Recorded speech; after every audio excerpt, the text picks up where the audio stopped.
بسم الله الرحمن الرحيم الحمد لله رب العالمين والصلاة والسلام على محمد وآله الطيبين الطاهرين. Respected brothers and sisters, Assalamu alaikum wa rahmatullahi wa barakatuh, and welcome to our first session of our class Al-Akhlaq, the philosophy of ethics.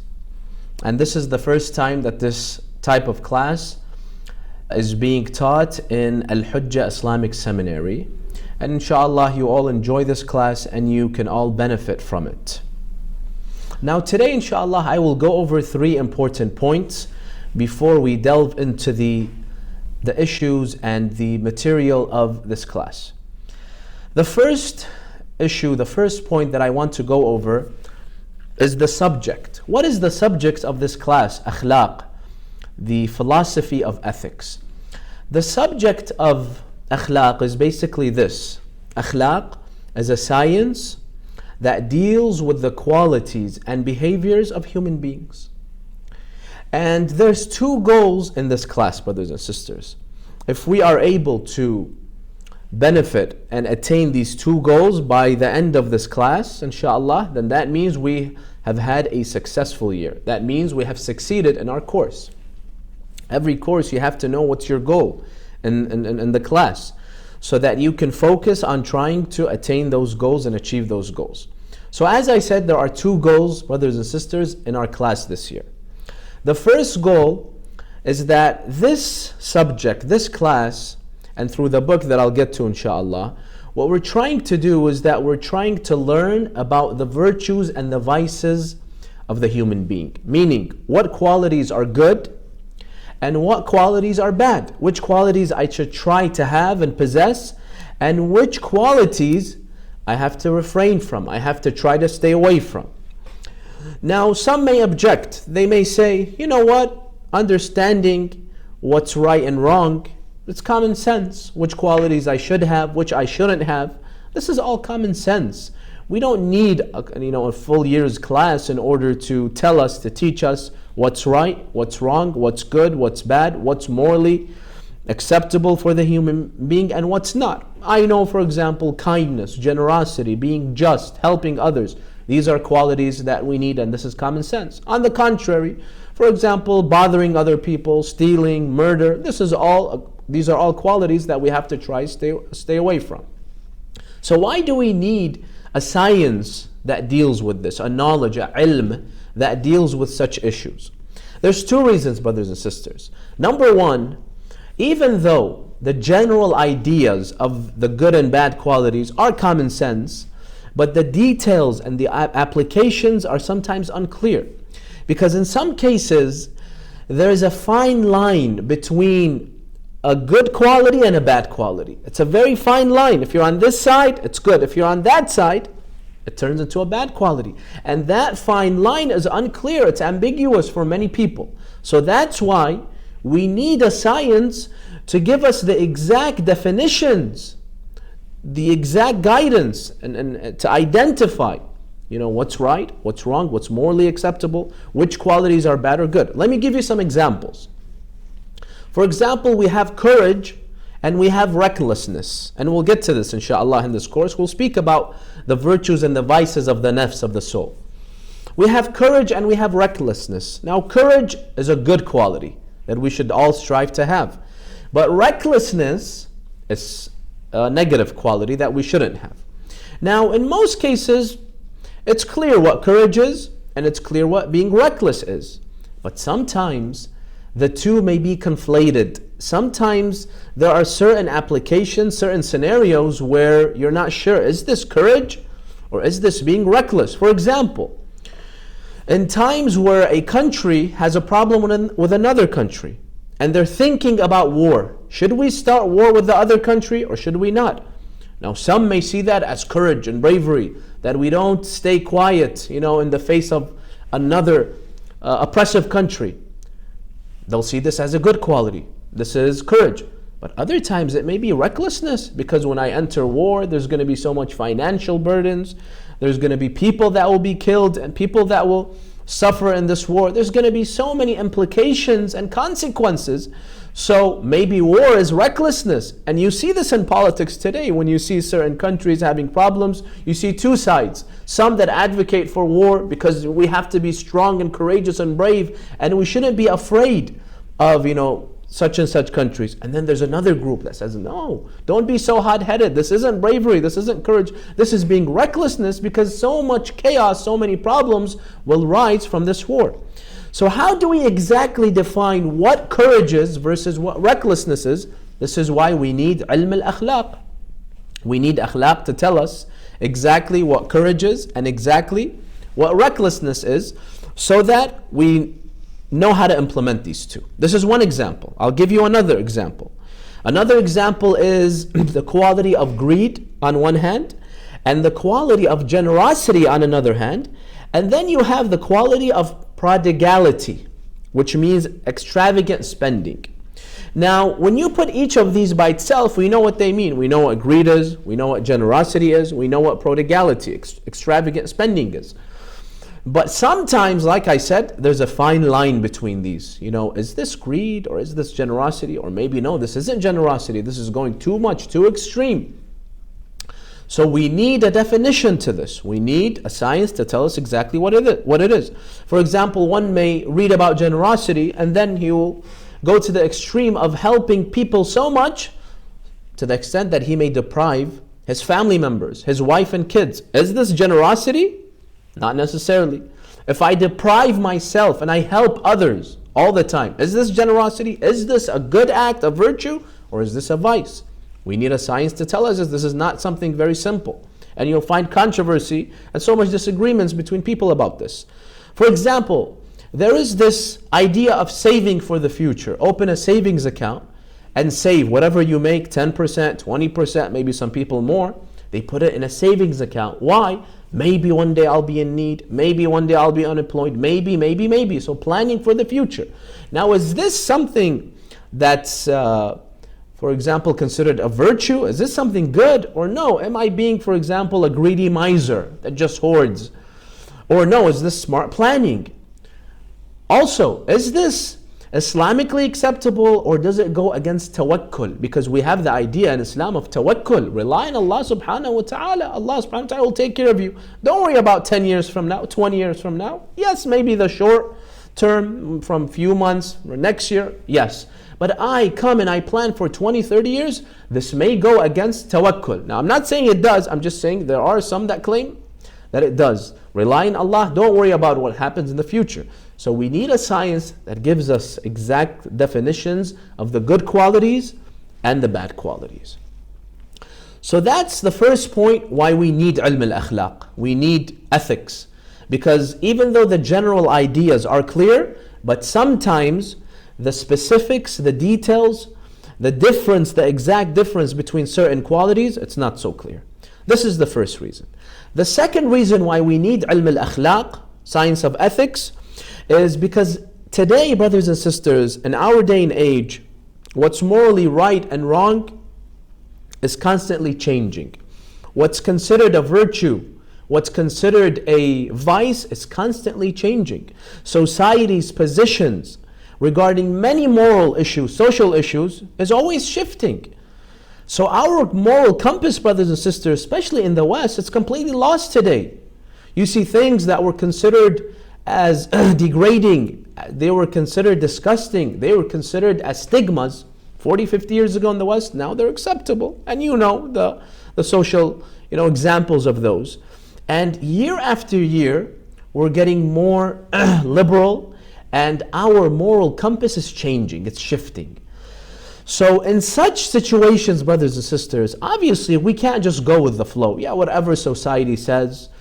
Back then it wasn't acceptable, now it's acceptable, let's go with the society. Of course we can't do that. The whole idea of Islam and why Allah revealed the Quran and sent the Prophet is to teach people, don't just follow society. Yes, your father, your cousin, your family members, they worship the idols, but you use your mind. Allah gave you aql, why don't you use it? So the entire idea of Islam is to not go with the flow. In fact, the Quran, in many verses, it condemns the majority, because the majority, the Quran says, are always following their desires, following the dunya. They don't know what's right. If you just search the word أكثرهم للحق كارهون أكثرهم لا يعلمون أكثرهم, it's always condemning the majority. What does this tell you? This tells you that we can't just follow the majority and consider anything they do as acceptable and right. We have to use the aql. So in this day and age that we live in, morality is always changing. Let me give an example. One of the qualities that we'll speak about, a virtue that is supposed to be, innate, the human being is supposed to understand it, even, irrespective of religion, is haya. Haya, the human being has been given haya by Allah, which means shame. Now, this used to be a virtue, brothers and sisters, but today, not anymore. Our understanding, especially in the West, of haya is getting perverted, and it's getting distorted day after day. And that's why you see many people in the West, they see hijab, the physical hijab of sisters, of Muslim females, they see this as backwards. They don't see this as a virtue. When a woman covers up her body for haya reasons, for shame, because Allah subhanahu wa ta'ala has placed this in our bodies, in our nafs, they see this as degrading for the woman. Subhanallah, a virtue has changed into a vice. On the contrary, when a woman loses her haya and she wants to reveal all her body in the public, they see this as good. Yeah, this is a modern person of this era. She reveals her body. So wait a minute, where's our moral compass? We need al-akhlaq to tell us exactly what's good, what's morally unacceptable, and what's a virtue, what's a vice. So ethics, brothers and sisters, guides us to the correct understanding of morality, of what's right, what's wrong, and which qualities we should possess and which we shouldn't. So that's our first goal, brothers and sisters. After we finish this class, we should have a good understanding of what's morally acceptable and what's morally not acceptable. What are the virtues according to Islam, of course, and what are the vices of the human soul? This is our first goal. The second goal, which is the more important goal of our class, is now that we know what's good and bad, now we have to apply them. Now we have to implement them in our lives. It's one thing to know that kindness and generosity is a good thing. But can I become kind? Can I show through my qualities that I'm a kind and generous person? Can I apply that into teachings, into my actions? Can I apply those teachings into actions or no? That's the important question. I know that greed is bad. Yes, I've read all the hadiths and I know it, I believe in it. I have conviction in this. But how can I overcome the greed? Because remember, the nafs is greedy. It wants more and more and more. The nafs is selfish. How can I edify and purify my nafs from greed, from selfishness? That's another topic. So if I just read this course, I attend the class, and I learn what's good and bad, but I don't apply it, I have not benefited at all. The ultimate goal of this class is after we learn what's good and bad, we have to try to apply it. How do we apply it? How can I develop good qualities? How can I stay away or rid my nafs of the vices, of the bad habits and the bad qualities? This is what's important. And this knowledge, brothers and sisters, ilm al-akhlaq, is only useful if we implement it. If I don't want to implement these teachings that we will read inshallah, then I'm wasting my time.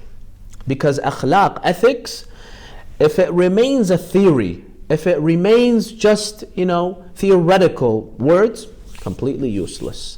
It's only beneficial if I can implement it. Now, this is the second goal of our class, inshallah. So this is point number one. Now we understand what the subject of this class is. 2 points, 2 goals. Number one, we understand the virtues and the vices, the good qualities, the bad qualities. And number 2, we implement them. How do we implement them? This is the subject of ilm al-akhlaq. Point number 2, the second topic, the second point that I want to address inshallah today. The book that we will inshallah be going over. I sent the book in the group. All of you should have it. The book is called The Collector of Felicities. In Arabic, it's called Jami' al-Sa'adat. Now, what is this book and why did I choose it? Now, in the main houses, if you go to a full-time hawza like in Qom or Najaf, they obviously have many subjects that students must learn. You have fiqh, you have usul, you have history of Islam, you have Quran, hadith, and there's akhlaq. Now also there's irfan, but there's akhlaq also. Amongst the most important works that have been written in this science, the science of akhlaq, ethics, is this book that I have presented and I have sent you it, Jami' al-Sa'adat. And in the houses, the traditional houses, they consider this book as a mandatory. It's not an elective. It's amongst the mandatory courses and books that you have to study. Most students, they study it, part of the hawza curriculum in Qom and in Najaf. Now, the original book is in Arabic, Jami' al-Sa'adat, and it's much longer than the English one. The English one is kind of a summary. It's probably 1/5, 1/6 the size of the real book. I believe they just, whoever translated it, just put the basics and the general information that we need. But the real book, Jami' al-Sa'adat, the original book, it's much longer and it has a lot of more content, but it's obviously, some of it is a little too deep, and we won't delve into a lot of the material that the original book has. And I'll just give you an overview. Some of you may have already looked over the book. The author, and I'll get to who the author is, he begins by describing the science of akhlaq. What is akhlaq? Why do we need akhlaq? Why do we have to study it? And then he goes on to speak about the 4 powers of the soul. This is very important, and this is probably going to be one of the fundamental points, one of the fundamental and core issues in akhlaq. The 4 powers of the soul, and how from each there are virtues that stem and vices that stem. And then obviously he goes through some virtues and vices, good qualities, bad qualities, and how we can attain the good qualities and how we can get rid of the bad qualities. And this second part, how we can purify the nafs from bad qualities, this is the largest part of the book. Probably I would say half of the book, or maybe more than half of the book, is on the different vices, the bad qualities, and how we can purify the soul from these qualities, from these negative qualities. This is the basic overview of the book. This is point number 2. Now we understand what ilm al-akhlaq is. As an intro, we'll delve into that more inshallah. We understand the book that we have presented, Jami' al-Sa'adat, Collector of Felicities. Inshallah, we will go over this book throughout our sessions. And finally, point number 3 is the author. Who is the author of this book? The author of this book is a Sheikh Muhammad Mahdi al-Naraqi. He was a scholar that lived 250 years ago almost. And he was a scholar from Kashan. Kashan is a city in present-day Iran. It's about 1 hour, maybe a little more, from Qom, the city of Qom. He studied the scholar Sheikh Muhammad Mahdi al-Naraqi in Isfahan. There used to be a hawza, large hawza during then in Isfahan. And then he moved to Karbala, Iraq, and he studied in Karbala. And he was one of our great scholars. Many publications he has in many sciences, not just akhlaq.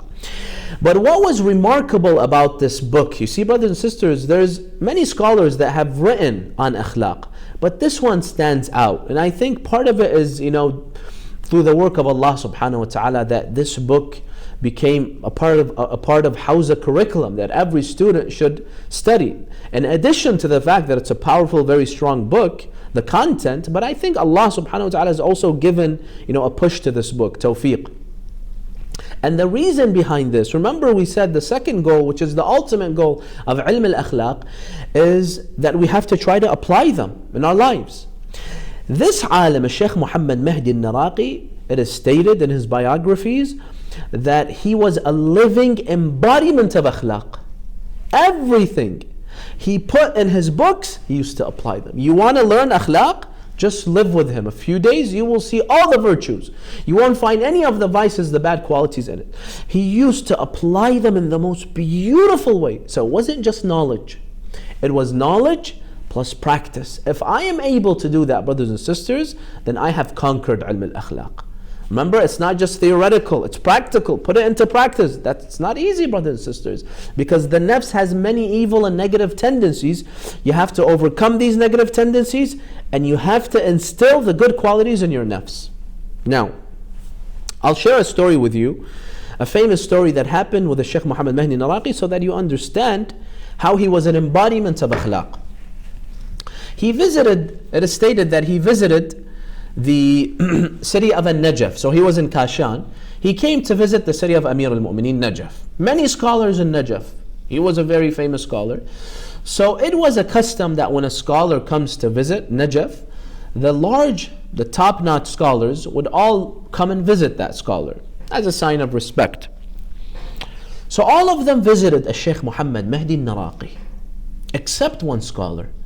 And he was one of the greatest, most grand and senior scholars of Najaf by the name of Sayyid Mahdi Bahr al-Ulum. Sayyid Mahdi Bahr al-Ulum was one of the greatest scholars of Najaf.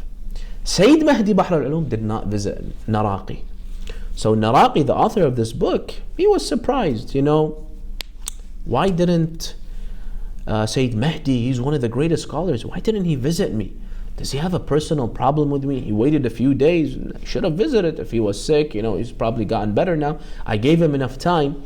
Does he have a personal problem with me? He said, I don't know what's going on, but you know what? He didn't visit me, fine. I'll visit him. And in the custom of the scholars, when you arrive at a town, at a city, you're supposed to be visited, not you visit. So he didn't visit me. So the right thing would have been, fine. But there's no expectation that I go and visit him. But Sheikh Muhammad Mahdi Naraqi wanted to show his humbleness. He wanted to, prove to himself, obviously not to anyone else, that I should be humble. He didn't visit me, I'll go and visit him. So Sheikh Muhammad Naraqi, who's supposed to be the visited, he went to visit Sayyid Mahdi Bahr al-Ulum in his house. He went to his house, and they say Sayyid Mahdi Bahr al-Ulum greeted him very coldly. Very coldly. He wasn't warm with him. He wasn't very hospitable with him. Wouldn't say anything. It's as if he was not happy to see him. Sheikh Muhammad Naraqi, he finished his visit, and he went back to his residence. He said, what? Maybe now he'll see that I was the one that initiated the visit. Now he has to repay the visit. But nothing. Sayyid Mahdi Bahr al-Ulum did not repay the visit. After a few days, he said, what? Let me visit him a second time. Subhanallah, look at the humbleness, brothers and sisters, of this alim. That he went a second time. And he never brought it up. He visited him a second time. Once again, Sayyid Mahdi Bahr al-Ulum, who was a very pious scholar, very cold with him, very unhospitable. He went back. He waited a few days. Sayyid Mahdi Bahr al-Ulum is not visiting him. He's like, fine, I'll go visit him a third time. This requires a lot of patience, a lot of humbleness, brothers and sisters. This requires akhlaq. That even though he's the one that's ignoring me, I'm going to go. I'm going to initiate. I'm going to be the better individual, the better party. So Sheikh Muhammad Mahdi Naraqi, for the third time, he went and visited Sayyid Mahdi Bahr al-Ulum. They say the third time that he visited, Sayyid Mahdi Bahr al-Ulum treated him completely differently. When they told him he's at your door, they say he did not even wear his slippers. He ran. It's like like the Imam of the time has come. Imagine with the passion that you go. That's how much passion he had. He went to him. He kissed him. He told him, please come. He brought him into the room. He sat him down. He brought him drinks, food. He showed him utmost respect. Everybody's shocked. What the heck is going on? Just 2 times he visited you, never visited him. 2 times he visited you, you were so cold with him. All of a sudden you changed. So they asked him. One of the people that was with Sheikh al-Naraqi, he asked him, what's going on? Why are you doing this? The first 2 times you're so cold. Now you are so hospitable. What happened? Sayyid Mahdi Bahr al-Ulum was a wise scholar. Of course, he did not mean to insult Sheikh Mahdi al-Naraqi. He told him that I received a copy of your book, Jami' al-Sa'adat, the one we're speaking about. And I saw it's a beautiful book, how you go through akhlaq and how you can attain akhlaq and how you teach people the akhlaq and how to apply it in the methods and the techniques. It's beautiful. I wanted to see do you apply the teachings of your book or no? Because you say these things in your book. There's an entire chapter about being humble and how to go against the nafs when it tells you to be arrogant, and always be humble, show humility with others. I wanted to see, are you amongst those scholars that writes books and he does not apply them, or no, you apply the teachings? And I saw you, Sayyid Mahdi Bahr al-Ulum tells Naraqi, he tells him, I saw you that you apply and implement this book to the last word. Because you truly showed me that you are an embodiment of akhlaq, that you never allowed the arrogance, that, what, let me just leave him, he disrespected me. No, be humble, it's okay. Even if he disrespected me, I'll be the better agent. This is how Ahlul Bayt alayhim salam were. When their enemies used to come and curse them, they used to speak to them in the most beautiful ways. So, Shaykh Muhammad Mahdi al-Naraqi, he was an embodiment of akhlaq, even with other scholars. And Sayyid Mahdi Bahr al-Ulum told him that you're an embodiment of akhlaq.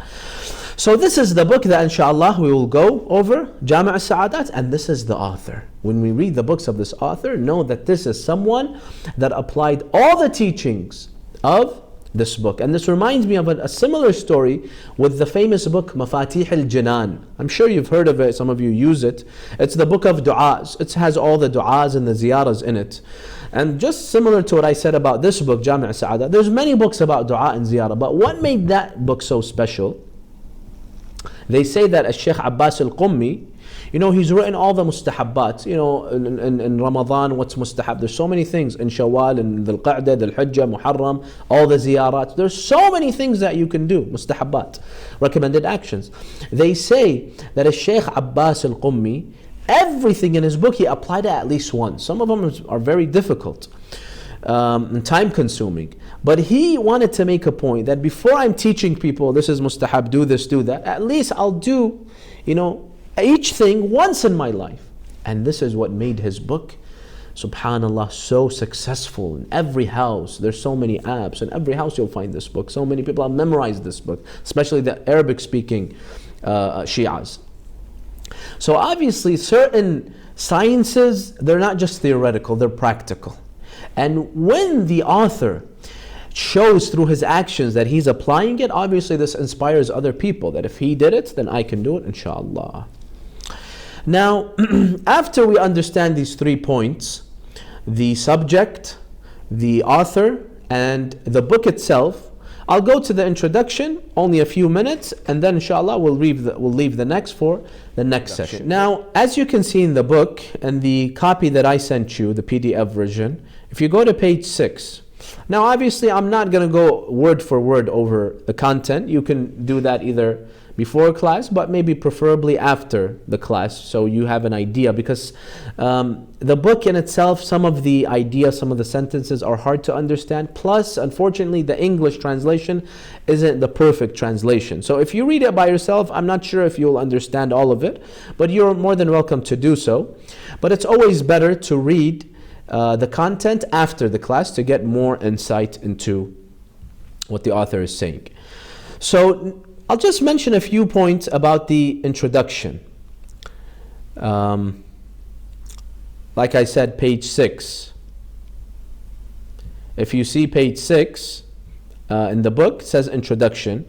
Now what the author says in this introduction, he's trying to tell us why we need ilm al-akhlaq, or what does ilm al-akhlaq deal with, basically. If someone were to ask, what exactly does ilm al-akhlaq deal with, then he gives a beautiful analogy. He says that the human being is a two-dimensional being. We have the body and we have the soul, obviously. He says that the body, when you look at it, it could be healthy. There's many people that have healthy bodies. At times in your life, you're healthy.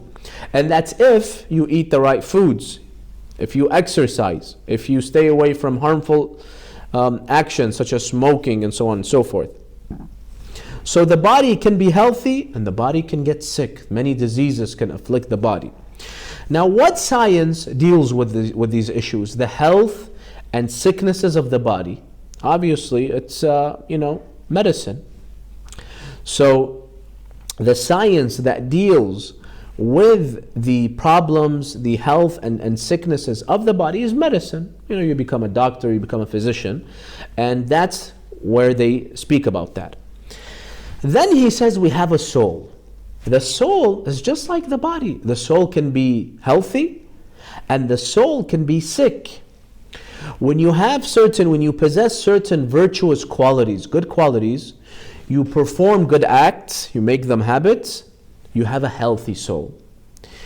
On the contrary, when I have bad habits, when I have vices, so many vices and evil habits, these are diseases of the soul. My soul will be sick. Now, the difference between that and the sicknesses of the body, we can feel them more, they're more tangible, more obvious. You have pain, you have fatigue, and so on and so forth. But with the soul, because the soul is more abstract, then it's not that easy to tell that you may have a spiritual sickness. So which science deals with the problems and the sicknesses of the soul? Ilm al-akhlaq. This is what the author says. If you want to have a healthy soul, then come to ilm al-akhlaq. Ilm al-akhlaq, ethics, teaches you how to have a healthy soul.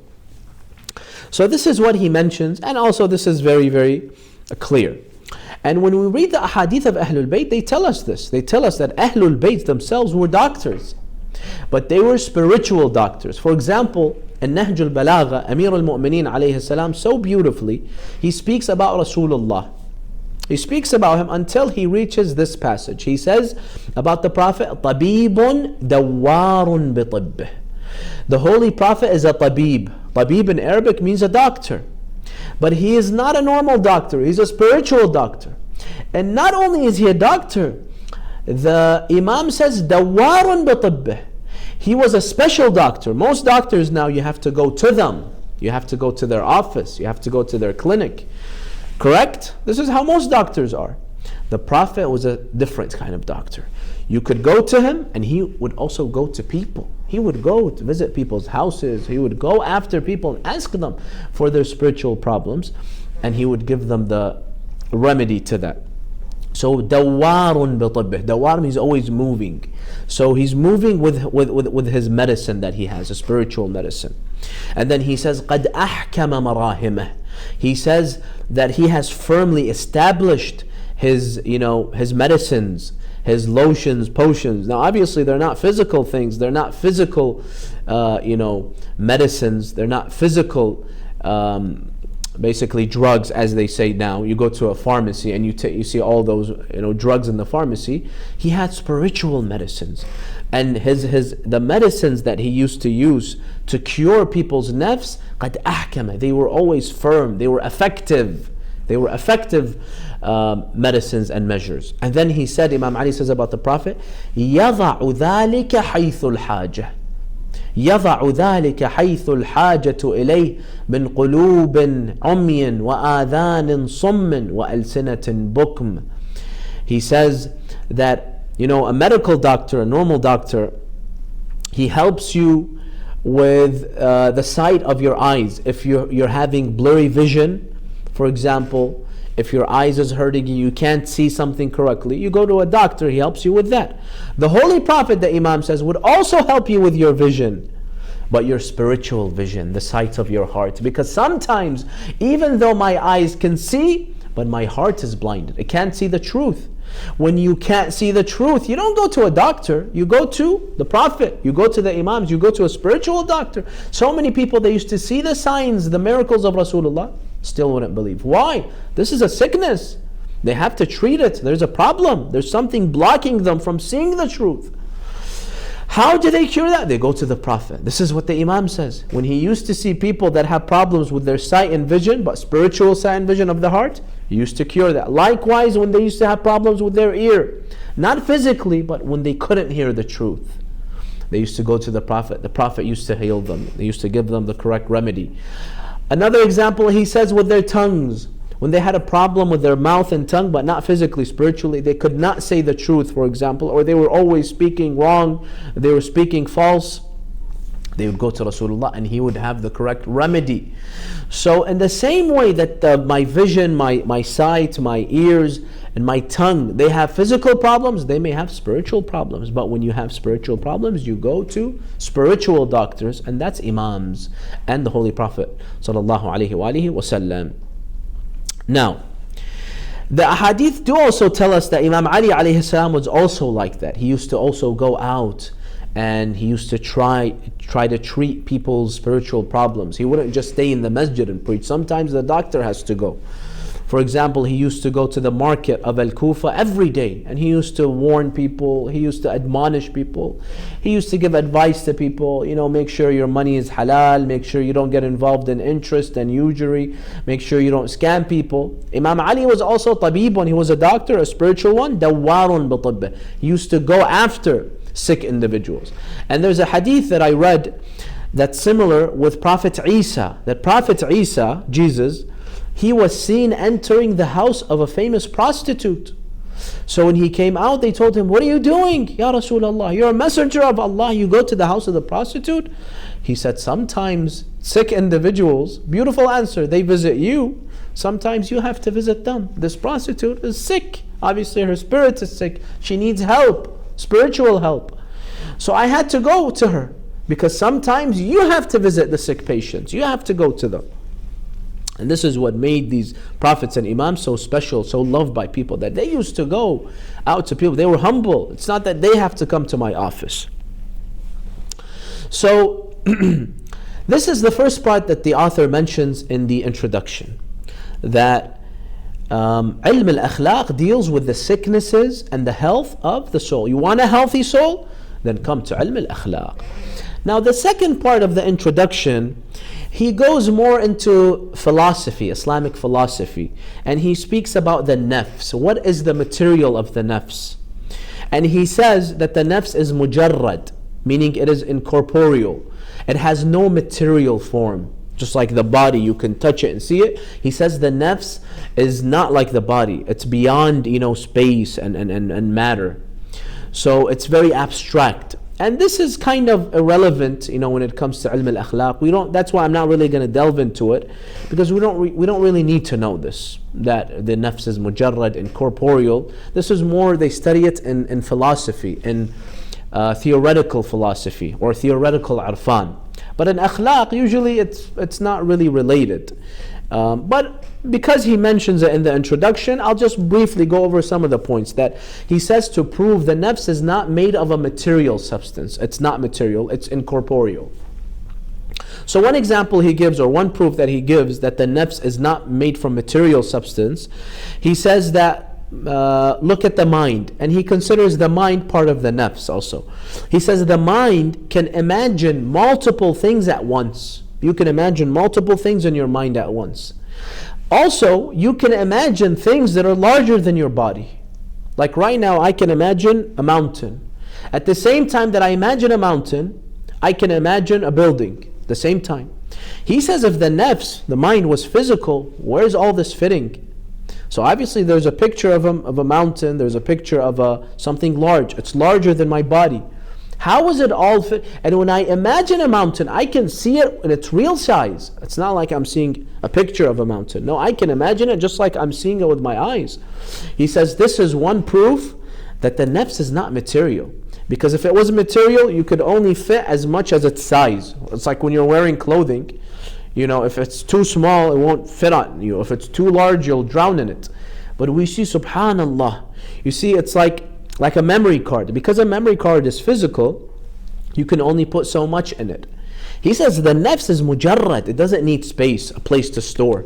That's why you can read volumes upon volumes and you don't feel like it got stored anywhere. You could put huge things, much larger than my body. You can imagine universes, the galaxy. So this proves that the nafs is mujarrad, doesn't need any matter, it's not made out of a material substance. Another example, he says that the nafs, the mind, can imagine taste. Right now I can taste something bitter, something sour. I can imagine it, it's as if it was really in my mouth. We can imagine colors. We can imagine smells, certain perfumes, good smells, bad smells. So this proves that this is not physical, because where is that smell? Where is that where is that taste? If it was physical, it had to have something physical behind that. So he uses this to prove that the nafs is mujarrad. It does not need any space. It does not need any matter. It stores everything in some, incorporeal substance. We don't know what it is exactly, but it's not something materialistic. And the reason why he goes over this in ilm al-akhlaq, he wants to show that the nafs is not something physical. So the diseases of the nafs can't be cured through physical means, physical ways. Rather, you need spiritual ways, spiritual means, spiritual doctors. And we said the imams and scholars are spiritual. You can't take the nafs and dissect it just like they dissect bodies. Body is physical, nafs is not physical. So I think he goes over the fact that the nafs is mujarrad, it does not have any physical shape or form, no material, no matter, to show that you can't solve the diseases, you can't cure them through physical ways, through going to a normal doctor. You need spiritual doctors, and that's the imams of Ahlul Bayt alayhim salatu wassalam. I will end our discussion at this point, inshallah. For next session, if you go and see the book, I would like you to start reading the book from page 1, read the introduction. Our next class, I will go over, inshallah, page 8, the meaning and origin of akhlaq. What does akhlaq mean? And we will go over the term of malaka. What is a malaka disposition? And why we have dispositions and how we can have dispositions and malaka. This will be my topic, inshallah, for the next week. Now, if there's any questions, since we have ended the class, if there's any questions, comments, you can either type or you can also ask verbally. So another question, when we say akhlaq, does that encompass our ethics, morals with people and social life, and also our relationship with God? Is there a difference between the two? So when we speak about akhlaq, ethics, we mean our interaction with other people, with other beings. When it comes to our akhlaq with Allah subhanahu wa ta'ala, yes, it may be covered in this book, but that's not the focus. The focus of this book is how to be, a moral person, an ethical person. Now, where do we get our ethics and morals from? Obviously from Allah subhanahu wa ta'ala and Ahlul Bayt. But our relationship with Allah subhanahu wa ta'ala, the focus in this class is not on that. حقوق الله عز وجل. More of the focus is on my innate qualities. And remember, sometimes when you have a quality, it's going to help you with both, with people and with Allah. So we're focusing on qualities that I should have, even if I live in an island all by myself. Because remember, and I'll get to this inshallah, possessing a quality doesn't mean that you practice it. Let's say I'm a generous person, but I'm poor. If a poor person doesn't have any money or anything to help people with, does that mean he's not generous? No. Because when we say he's generous, we're speaking about an innate quality. There's a quality inside him, inside his nafs, and that quality is generosity. Now that quality will be helpful with people, will be helpful with Allah subhanahu wa ta'ala. So even though we can understand it with respect to people and Allah, but our focus is on the innate nafs. How should the nafs be? What qualities should the nafs have, irrespective of who I'm surrounded with? So I hope this explains what our goal is in ilm al-akhlaq, and that is the qualities that we should possess, even if I live in an island all by myself. Because this is what makes the human being soul, healthy soul, a good soul, a soul that has tried to reach perfection. If you want your soul to reach perfection, have these qualities, good qualities, and get rid of the bad qualities, even if you don't practice it. Doesn't matter. That's why they say Allah was merciful even before He created anything. Was Allah merciful? Yes, because this is a quality of God, and this is an innate quality. It's not something that He needs to prove and practice. Allah is merciful, whether there is a human being to show mercy or not. And I'll go more over that, inshallah, more in the future. Thank you so much, brothers and sisters. هذا وآخر دعوانا أن الحمد لله رب العالمين وصلى الله على سيدنا محمد وآله الطاهرين.